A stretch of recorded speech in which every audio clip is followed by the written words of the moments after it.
Guys, it's week 8 buy lows. Let's go and get it. Let's go and win some leagues.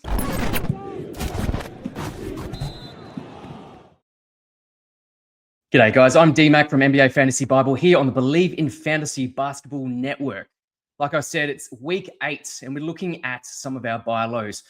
You're typically used to me talking about top 10 buy lows. I'm going to take you through 5 initial names. We'll go through some of their stats, but before we get into that, I'm going to be joined by a good friend of the show, Matty G. Here I am. Good friend of the show, good friend of yours. Just happy to be here along for the ride, D-Mac. Thank you for joining me.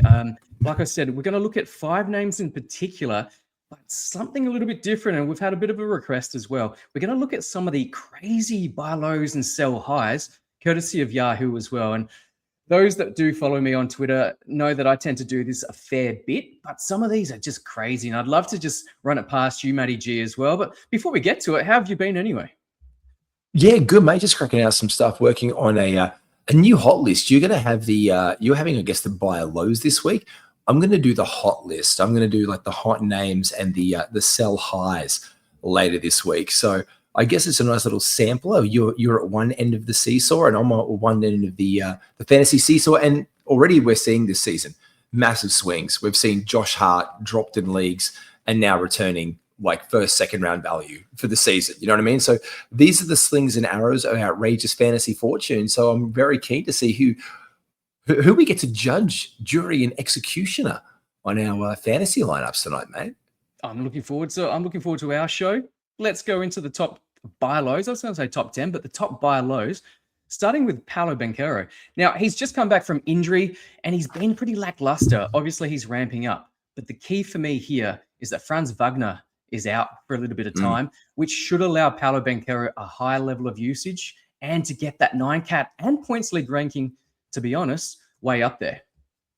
Yeah, look, it's always the case with Paolo Banchero. When people start drafting him in the 30s and 40s in fantasy basketball, he's never been that.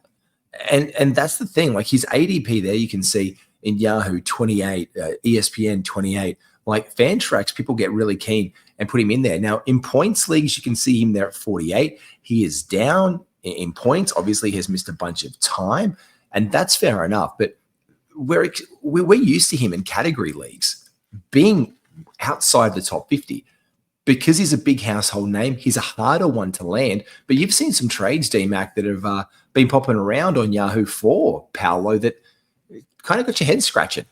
Yeah, let's go into those trades. But yeah, we saw some of the rankings so far being disappointing, obviously overdrafted. I don't have any shares of Paolo, and I never have. I've never been a Paolo guy, but I'd love to see that turn around. But having said that, he is a buy low, particularly in points. But some of these, this is per Yahoo as of today. So this is wild current stuff. Some wild stuff here. I have highlighted just a couple of 1-for-1s. A lot of these are package deals, which is fair enough. And fantasy format is not stipulated here, so we don't know. This is an interesting. It could be dynasty. We don't really know, but I'm looking at a few here, and there's some wild ones. But I've highlighted Paolo Banchero for Miles Turner, and I know in the preseason we were both quite high on Miles Turner. Yeah. Look, I thought I had Miles Turner in my 40s, in my 50 zone, and people were starting to draft him in the 30s, and I thought it was early, and I didn't see him not being. I didn't see him being this bad. I didn't see it. Unfortunately, that regression that was there in the finals with his 3-point shot just has stuck around. And that's been the big thing with Miles Turner, his percentages, which I guess is always the knock on Paolo for a very high usage player. And the Magic were playing great without him. The next one that's got my eye here, I think that's a wild trade. I mean, I think you take Paolo just because you can get away and bury some points and some extra stats there. The Bam one. That's I'd category. We're cats. We're cool cats. We're a couple of cool cats. We're cool cats. And for those that are watching on the Believe Network, a lot of you guys are points leagues. But Bam or Paolo in a points league, I'm probably going to lean for Paolo, which is crazy for me to say as a cats guy. But Paolo could be a first rounder. He's got first round upside in a points league. He's got nowhere Yeah. near that. Obviously, we saw he's in the 40s at the moment, but I think he's got that upside. Whether or not he gets there, obviously, Desmond Bain joined the team this season. Franz Wagner's taken a step up as well. There's a few other guys. Anthony Black has taken a step up as well. But Paolo Banchero does have that upside in points leagues. In a cat, a different sort of story. So when you do look at these and when I do post them on Twitter, just be mindful of category. Obviously understand your league and your settings, because every points league or points leagues can be different and cat leagues can be different as well. Yeah, 100%. And if you go up from that Miles Turner one, I mean, there I like the Bam. In a category league, I'm probably going to take Bam. He's having a really strong season for the Miami Heat. He looks engaged. They look like a really good team.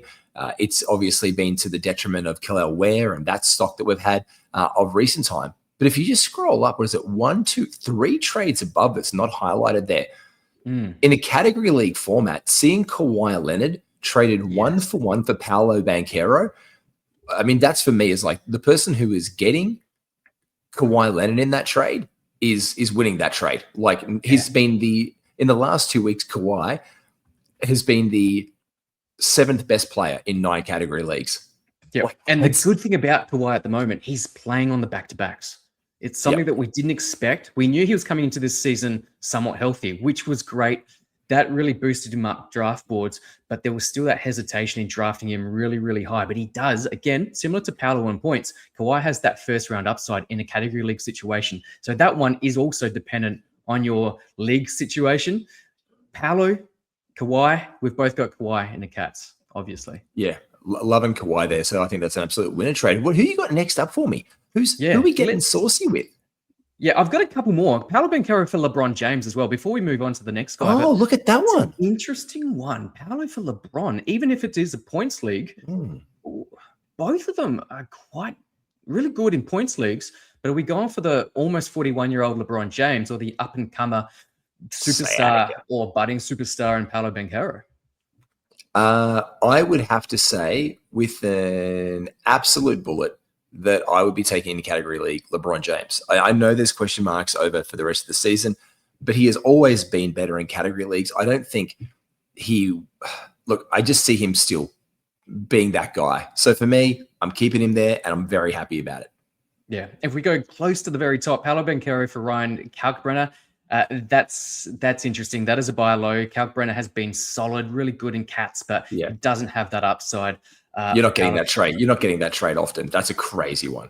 That's a crazy one. You do see that here on Yahoo. But let's move on to the next guy, Coby White. We spoke about him earlier on Fantasy and 5 in the week. But Coby White, he was one of my guys coming into the season. Obviously started the season injured. Looking at the ADP, Yahoo 60, ESPN 48, Fantrax 61. So we're all in about the same sort of zone. So I thought that was decent value coming into the season. But he's really let us down. Obviously, only played 7 games so far this season, so it's still really early. I think it's an awesome buy low opportunity. Yeah, I have to agree with you, D-Mac. I think Coby White has a ramp up now. We've seen a bit of a regression since his return from the Chicago Bulls. They looked a little bit dejected. I don't know what's going on there. Maybe they were happy without him. And we've had a couple of good games from Matas Buzelis lately as well. And I just think they aren't coalescing as a unit, and when we've seen Coby White as well getting these funks in the team as well, where things aren't going well, when it snaps out, this guy is a top 50 player. He's shown that before, and he's shown that he can work beside Josh Giddey, and he's shown that he can work beside Vucevic. But I did hear a little bit of trade talk about him at the beginning of the season.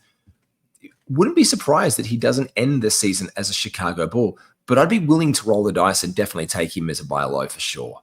Yeah, definitely. And his fortunes are probably on the back of the Chicago Bulls' fortunes as well. And we've talked about Vucevic as well. He's in the contract year. So again, depending on the success of the Bulls, that may dictate how well Vucevic goes as well, or if he's on that team long-term as well. But you're looking at those shooting percentages, particularly from not just the field. And we know that Coby White can be hot and cold from the field, but even from the free throw line. Last season, above 90%. So far this season, like I said, really small sample size. But in the last 2 weeks, he's been less than 80% on pretty high volume as well. Yeah, and that's weird for him because he was a really elite free throw shooter. Like, this is a guy that we love getting to the line. He was able to knock them down, and he can really buoy your free throw percentage. So this is suboptimal for him. He can be a little bit wavy baby in that way. especially on volume. Those guys who aren't consistent from the free throw line, who get that high volume, can really do your head in sometimes. And unfortunately, that's exactly where he's been. But outside the top 300 for Coby, this is like an all-time buy low window for him right now. An absolute buy low window for Coby White. So go and get yourself some Coby. Now, looking at some trades on Yahoo again, I've just highlighted Coby White and Cam Johnson for Cooper Flag. Now, you know that I like myself some Cooper Flag.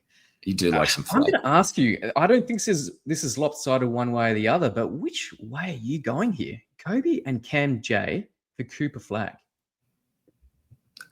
I'm taking Cooper. Just because of the inconsistency of Cam Johnson this season.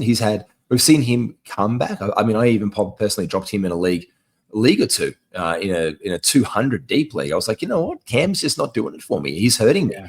So I dropped him.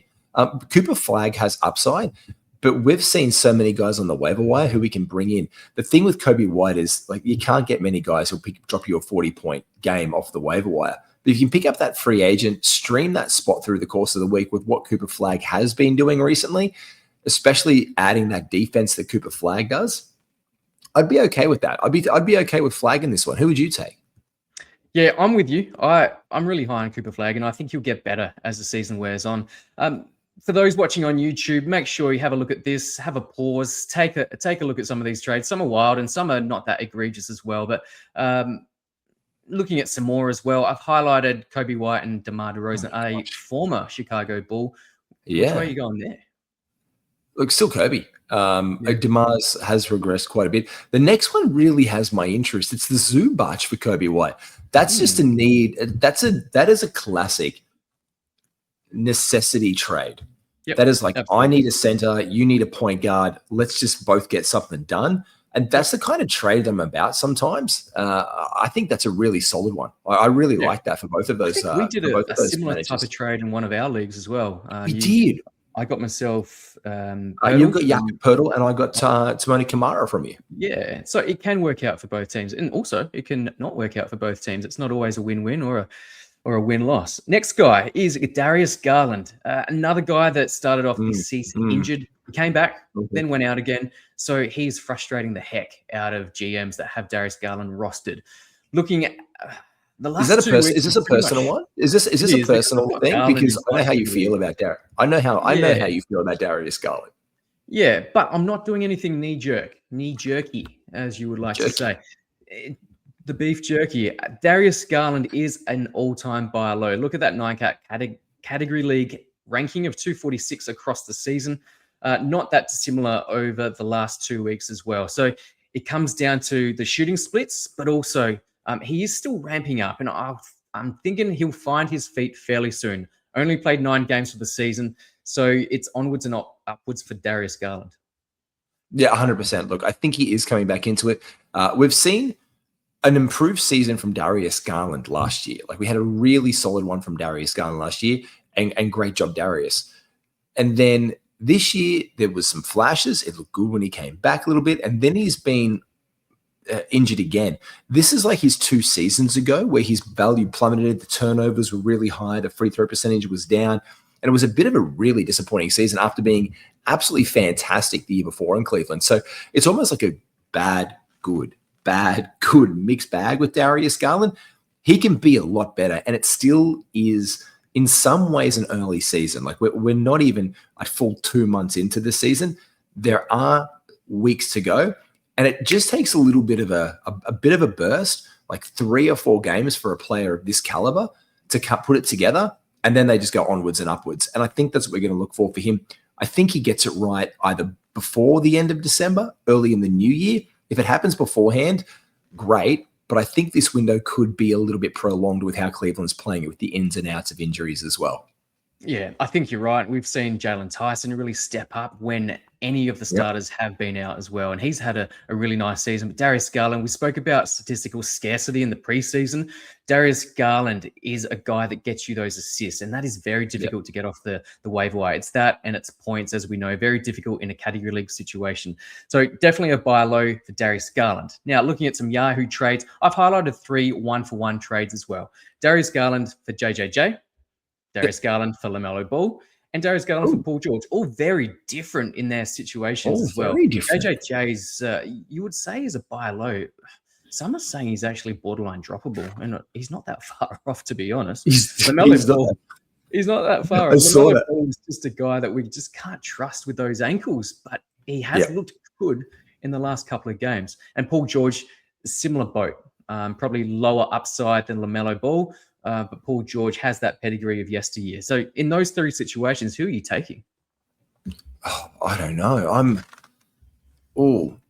Of all of these players, I take Darius number one out of all these guys. It's probably insane to say LaMelo Ball because of how often injuries, but I think Jaren Jackson Jr.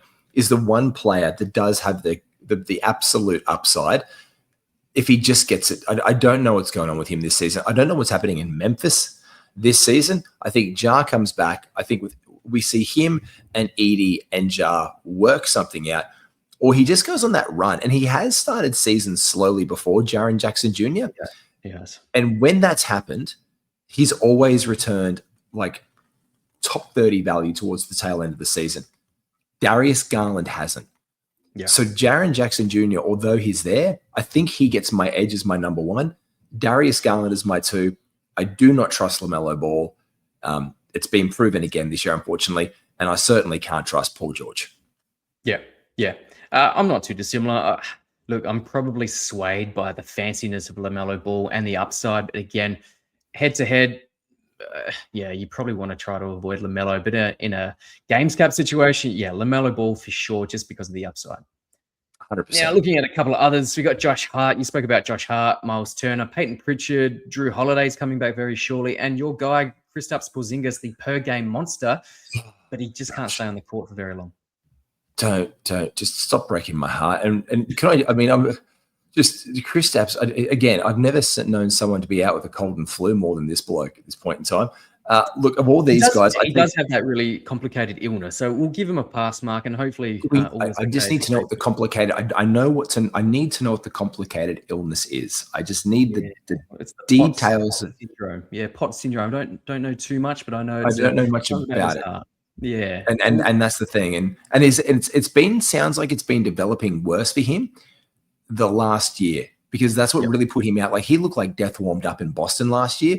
He was apparently healthy and diagnosed and cleared the medicals. So I just think it's recurring, and so I just need to know what's going on with that. Not so much what's the POTS thing and what's happened, but what's going to go on long term with his health here, because it is a contract year for the guy as well. I know even in an interview that KP did at the beginning of the year, he was like, I want to show my availability and my ability this year. He was talking about it openly. And it's a neg for him. Of all these guys, right now, Josh Hart doing it across the board. I love that for Hart. So it's probably going to have to be Hart and then KP, just because KP was out. And then Garland narrowly behind that one with Turner and Holiday well down there, because especially with Holiday, Scoot Henderson making his way back to the court soon. Absolutely. Now, next guy, Devin Booker. Again, we spoke about him earlier in the week on Fantasy in 5. He is about to return to the Phoenix Suns lineup, which is fantastic. Didn't miss a whole heap of games because obviously Phoenix didn't have the greatest of schedules. Devin Booker's, I think he's questionable for tomorrow's game, which is fantastic. But knowing that we did spend a first round pick in the draft for Devin Booker, he's been underwhelming so far this season. So 48 in 9 cats so far across the course of the season, 37 in -1 and 31 in points leagues. Across the last 2 weeks, again, small sample size, but only 4 games, he's been down on that. Obviously, he left the previous game that he did play early. I think at halftime, he was subbed out with injury as well. So keep that in mind. But across the entire season, he has been underwhelming. Buy a low opportunity, or are you staying away? Look, I'm setting some trades. I like Devin Booker. I like Devin Booker a lot. So for me, he's definitely on my radar. I know in one league I sent out a trade today for him, and they're like, I just don't know. But they're thinking about it. And it's a person who a lot of managers gave up a second-round pick for, or an early third-round pick at absolute worst. But let's just put him in a second-round bubble right here. He's in the 3rd round. So what's our buy low window opportunity here? I don't know how big it truly is. But yeah, it's definitely looking at it. Yeah. And the numbers compared to last season, as you can see on the screen, definitely lower in performance compared to last season. And he was sharing the court with KD and Bradley Beal at times when he was fit as well. So somewhat surprising. So I'm actually thinking that once Jalen Green does return and they have a full complement of players to play with, they'll build that synergy, that chemistry with the Suns. They're actually playing a lot better than I thought they would this season. So I think Jalen Green's return will actually help Devin Booker, enable him to be more of a facilitator as opposed to probably a scorer first and facilitator second. That's exactly where I'm at with him. At this point in time, I am 100% in on the train that when the team is, and they've been, and let me just say, the Phoenix Suns have been phenomenal. Like they've been a really good basketball team, even with their best player in Devin Booker not playing his best. It's been their bench mob. It's been, even though a woeful Grayson Allen shooting night the other night, I've never seen, I mean, I had Grayson Allen and Dante DiVincenzo who were head to head and they both had absolute shockers. And when they're on the same team, they're the only two players on the court. You just scratch your head and be like, "Can anyone hit a shot today, please?" The previous day, you texted me because we were in a matchup and you had Austin Reed. Austin Reed cost you that one. So shout out to him. Let's look at some Yahoo. Do not throw Austin Reed over my face. I'm not going to rant. I'm just going to hang my head and shave and be very upset.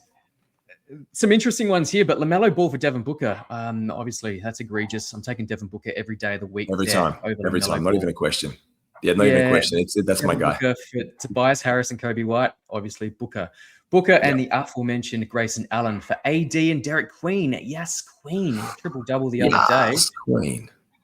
That's an interesting one because you've got the upside of AD, but often injured AD. The upside of Derek Queen, who will probably get even greater opportunity as the really poor Pelicans season wears on. Grayson Allen's going to take a step back with Jalen Green coming back. Yeah, that's an interesting one. That's a bit of risk on either side there. Yeah, it is. That's a little bit risky. I like this this Booker and Allen, this Phoenix Suns for the AD and Derek Queen combination. Again, it's a guards position. It's like those guards and the smalls for the big numbers, but the elite numbers that Derek Queen has been putting up. I mean, the 4-block game the other day as well. Like, who are you, Jay Huff, mate? Like, come on, that's me. That was a little bit. It was a little bit wild from old mate Derek Queen the other day. Let's be fair, but it was absolutely solid showing him. And what's with these team trades? There's some fanboy trades going out there. Check out this one. There's a trade down below with Jalen Johnson and Ricochet, who I wouldn't touch with a 10-foot Atlanta Hawk pole right now. A couple of guys reaching for some Hawks. A couple of guys reaching for some Suns in the trade. So these could also be homer picks as well. So don't discount what homers can do in your leagues. Yeah, absolutely. Some interesting trades nonetheless. Next guy is Miles Turner. We did speak about him. He's just not the same Miles Turner. You look at the ADP, preseason 46 on Yahoo, 52 on ESPN, which is still pretty high for ESPN. That's traditionally more a points league situation, and Fantrax 44. He hasn't been that far off, but in the last 2 weeks, he's been a long way off. Yeah, it's simply put, he's just been way off. And I don't know why we would continue to chase him until he shows us something. I'd much be rather at this time not to be, I don't even know if I'd be buying low. I'd just be buying decently at price. And we've seen that already. Like seeing Paolo traded for him, it seems wild because of the household name that is Paolo. But he's just not doing it. Like it's not bad. Like 68 and 77, it's okay. But not for when you're expelling that 46 and that 52. That's 3 rounds of value that you've been kind of down on him. You need the blocks, and they're there. It's the blocks, but it's not the 2.0 blocks that we saw last season. It's the 1.3 across the last fortnight, 1.6 across the entire season. Also isn't getting it done. And that's where we were hoping that he'd get his value. I think there's still room for improvement. So for me, he's still a buy low. But again, you're not going to be reaching too high to go and get Miles Turner unless you really do need those blocks. But and just go and get Jay Huff on blocks. And just send out, because like this is the thing, Miles Turner has the capability to do a lot of other things, a lot more points, a lot more rebounds. Jay Huff is doing what he's doing on minimal minutes, whereas this guy is getting afforded every opportunity in the world and he's just not there. So Yeah. I think Miles Turner has had reduced minutes in the last couple of games as well. So that's the just be thing, mindful which is of getting that. me. That's the thing that's throwing me off, D-Mac. It's like, don't go giving the world, because the reduced minutes there, the Bucks potentially trading Giannis and going full tank is there. And if that happens, if they don't, oh mate, if that happens, I don't think we see a big year for him. But next year, I'd probably have him as a bit of a buy low on that day, because Yeah, I'm taking.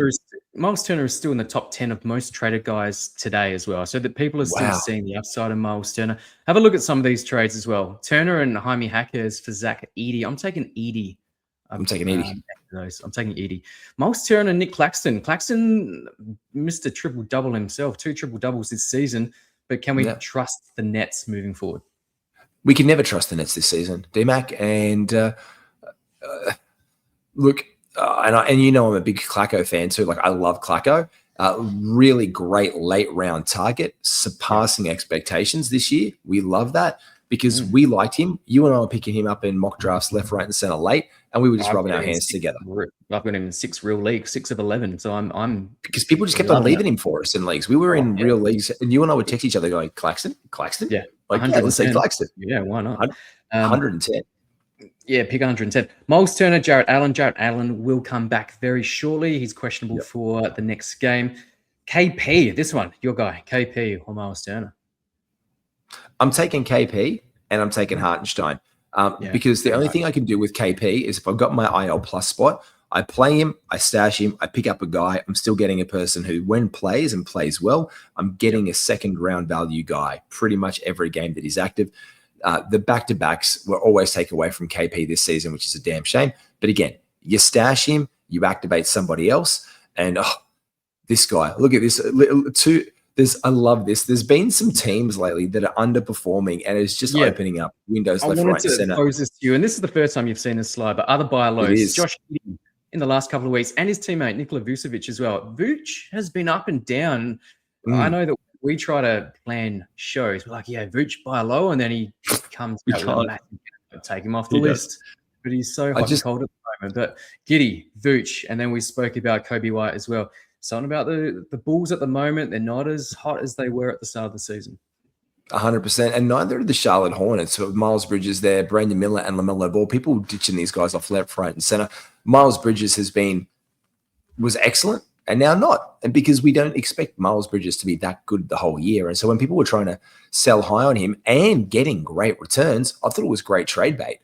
Brandon Miller is the one here that I'm probably targeting because the pitch with him as well is that he could be often injured. So if people held him and then he's underperforming, that's just going to be that's a bit of a defeatist attitude. It's like that negativity bias where you feed negativity and they're like, oh, he's not great. They don't want to drop him on the wire. So you could put in a piece that's been consistent for you and get someone back like Miller, who I think could really ramp up and has been overlooked with the uprising of guys like Con Knipple. Yeah, the nipple, your boy, the nipple. But interesting at the Charlotte Hornets. Next one is Amen Thompson. Again, he seems to be talked about as a buy low very often. He does have the occasional explosion. However, it's been more meh as opposed to wow, Amen. Yeah, 100%. I couldn't agree more with you, man. Like, I think that's the case. And I think what we're doing here is we just need to put, I said it from the day one. When people started putting Amen Thompson in the second or third round, I did not see it in any way, shape. And I think you were with me on that first pod where I'm like, no, I don't see it. I was. And as big as I was on Amen going into last season, huge on him and huge in Dynasty. This season with KD coming in, I was a lot lower on him. I do have Amen in one league, and it's a league that's more suited to him. It's offensive rebounds, defensive rebounds, very much based on defensive stats as well. So I'm okay with him there. Still underperforming though. Yeah, 100%. And he will underperform. And so this is for me where I'm like, okay, look, it is what it is. And yeah, I'm there. But the next name I think is very tasty. I think Jalen Duren we saw the absolute sell high of Jalen Duren, and now we're experiencing the lull of the buy lows with him. Yeah. Yeah. And I think he settles somewhere in the middle there. So I think, right now is the time to strike with Jalen Duren because we know that a massive game is just around the corner for that young budding superstar. Now, very quickly, going through a few injury buy lows. If you're feeling a little bit spicy and you've got the ability to perhaps stash, or if you can time it beautifully, these guys are coming back from injury very, very shortly. Ja Morant, Jarrett Allen are both questionable for the next game.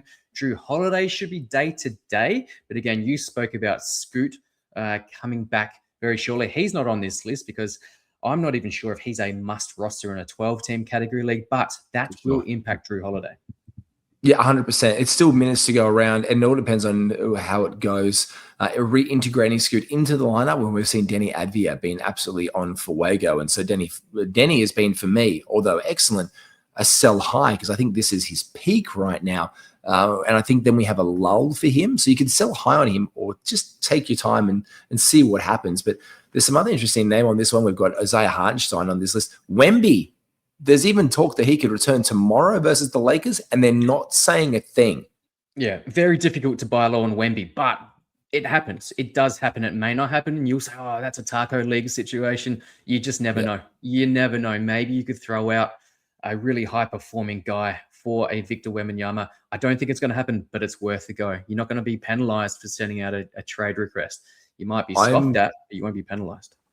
The Isaiah Hartenstein, I think with just under a week to go, we could be like, that's great. He's back in a week. I think it's the Trae Young news that came out that even Trae was like, yeah, I'm not quite there yet, pushing him back an extra week. And I think that for managers who held on for a long time now, that signifies probably week 10 in fantasy, which is about halfway through our fantasy season. And so I think people who might be in a spot in your league who are owning him, struggling with him, I think they're going to be more open to sell this week than they will be 1 week out, because 2 weeks is harder a pill to swallow, D-Mac, than just one. Yeah. And it is about exploitation. I hate to say it, but we exploit people that are in an injury crisis. They're willing to give up some guys for a discount. And this is where you start targeting those that have Trae Young. Franz Wagner's just gone out. Jalen Green to return. We spoke about him. He's a beautiful points league player. He will still have his moments in category leagues. Domantas Sabonis and Giannis as well. And I've seen some crazy trades. I've actually seen a Giannis for Domantas Sabonis in a league that I'm actually in. I think that's crazy, but it can happen. Some of these trades can actually happen. Some of them can happen. And I think that's where we have to leave it at the end of the day. These trades do happen, and not just so much in these, as you say, taco leagues. I think they happen because people legitimately need to make the trades, and people will make the trades that they need to get it done. And I think when we see good one-to-ones, it can be the focus. And we saw a couple tonight. You know what? You've got Zubac. I've got Coby White. You need points. I need percentages and rebounds. Let's just do it. And they're like, you know what? Handshake. Makes sense. Handshake. Let's get it done because we both need it. And that can help managers. It might not be the sexiest of trades, but it might be the most beneficial for both managers. And that's great basketball. Yeah, absolutely. Now, what's going on? That's the wrap. Anyway, Matty G, but what's going on in your world? Mate, Old Man Squad episode coming very soon with you. Major storylines and arcs from the year and the big news across the NBA. Fantasy and Fire, we're dropping heaps of content. You're on there. I'm on there. We got Steve St. Pierre, Kayla Fonte. We've got the greatest show in the world called Cats in the Chat with Yuki, with Yuri. Just absolutely fantastic. Firing all cylinders and just loving fantasy, mate. Where can we find you, D-Mac? Where can we find you? You can obviously find me over on Twitter at NBA Fantasy Bible and over on YouTube, NBA Fantasy Bible. Obviously, don't forget to check out BelieveInFantasy.com and like and subscribe to the channel as well. So thanks to Robin and the guys over at Believe. But until next time, thanks, Matty G. Thanks, guys. Catch you. My pleasure. Take care all. We'll catch you on the Sell High show soon.